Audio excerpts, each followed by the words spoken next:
Igal südamel on justkui oma elu ja Kadi, sina räägid suurseminaril sellisest teemast nagu julgusest vaadata oma südame pühasse ruumi.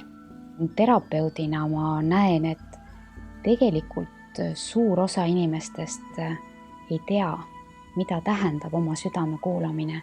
Neil ei ole õrna aimu, kuidas nende süda ennast tunneb või mida ta siis ütleb või kuhu juhatab.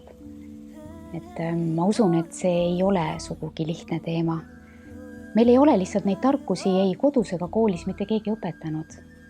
Ja teine põhjus, miks ma usun, et enda südame uurimine on keeruline ja ehk isegi hirmutav, on see, et me ju inimesena usume, et kõik see valu ja need mineviku hädad ja hirm asub südames. Et siis ongi ju hirmutav sinna sisse vaadata.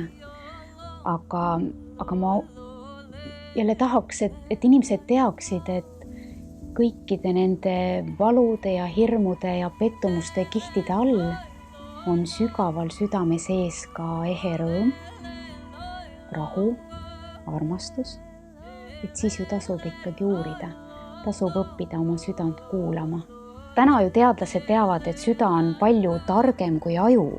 Süda kiirgab 1000 kordi tugevamaid laineid välja kui aju. Seda ei ole meil jällegi koolis õpetatud. Süda on palju tundlikum kui aju.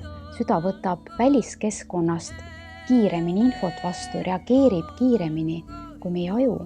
Et kui me arendame ainult mõistust ja südame unustame, siis me elame justkui poolikut elu. Sest süda tõepoolest tunneb, tajub, on valmis õppima, õpetama meid. No miks me ei peaks seda harjutama?